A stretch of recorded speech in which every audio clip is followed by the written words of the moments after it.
Hello, welcome है आप सभी का आज के सेशन में। और आज का जो हमारा वीडियो है वो वोकैब निदान पार्ट 3 है।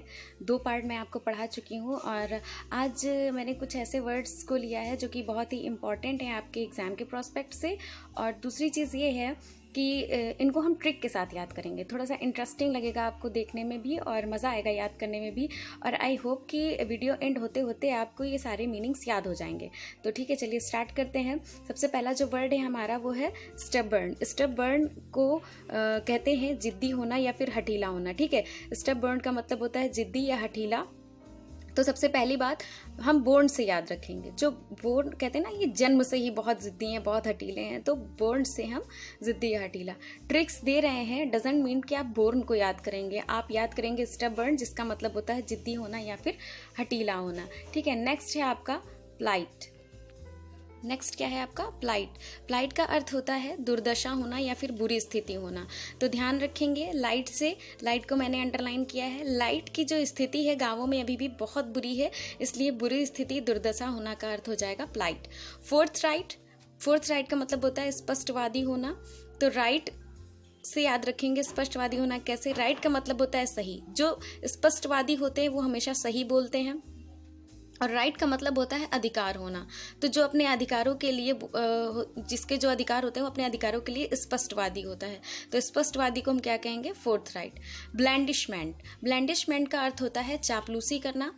तो ब्लैंडिशमेंट को कैसे याद रखेंगे, लैंड से याद रखेंगे। आपको मान लीजिए कोई लैंड खरीदनी है तो आप लैंड लॉर्ड की क्या करेंगे, ब्लैंडिशमेंट करेंगे, उसकी चापलूसी करेंगे। यानी आपको कोई ज़मीन खरीदनी है तो आप अपने जो उसकी ज़मीन का मालिक होगा उसकी आप चापलूसी करेंगे, तो उसको हम ब्लैंडिशमेंट ऐसे याद रखेंगे। इग्लिटेरियन का मतलब होता है समानतावादी होना। तो ईगल से याद रखेंगे इग्लिटेरियन को। ईगल जो है वो जब शिकार करती है तो कोई भेदभाव नहीं करती किसी से, किसी के बीच में कि इसका शिकार हम नहीं करेंगे। तो ईगल से याद रखेंगे इग्लिटेरियन, अर्थ क्या होता है, समानतावादी होना। प्रीपोंड्रेंस का मतलब होता है प्रधानता या अधिकार। इसको हम पॉन्ड से याद रखेंगे। मान लीजिए आपका कोई पॉन्ड है और आपने उसको बेच दिया, अब आपका उस पर अधिकार नहीं है, आपकी उस पर प्रधानता नहीं है, तो वो प्रीपोंड्रेंस क्या हो जाएगा, अधिकार होना। रिमोर्स का अर्थ होता है पछतावा। मोर क्या है हमारा, नेशनल बर्ड है, और अगर आप मोर को मारोगे तो आपको क्या करना पड़ेगा, पछतावा करना पड़ेगा। यानी नेशनल बर्ड को आपने मारा तो आपको जेल जाना पड़ सकता है। तो इस कंडीशन में मोर से याद रखेंगे रिमोर्स। मेरी ट्रिक्स फनी हो सकती हैं, कोई लॉजिक नहीं होगा उनमें, पॉसिबिलिटी है, ये सारी चीज़ें हैं, लेकिन ज़रूरी नहीं है कि ट्रिक में कोई लॉजिक हो या फिर वो फ़नी ना हो। फ़र्क इस बात से पड़ता है कि आपको वो चीज़ें याद होनी चाहिए। इंडिस्पेंसिबल का मतलब होता है अति महत्वपूर्ण। पेन जो होता है वो हमारे लिए क्या होता है, इंडिस्पेंसिबल होता है, अति महत्वपूर्ण होता है। एम्ब्रेस का मतलब सभी को पता है, हक करना या गले लगाना। और निम्बल को हम नीम से याद रखेंगे। निम्बल का अर्थ होता है फुर्तीला होना। और निम्बल यानी आपने अगर नीम का जूस पी लिया तो आप क्या हो जाओगे, फुर्तीले हो जाओगे।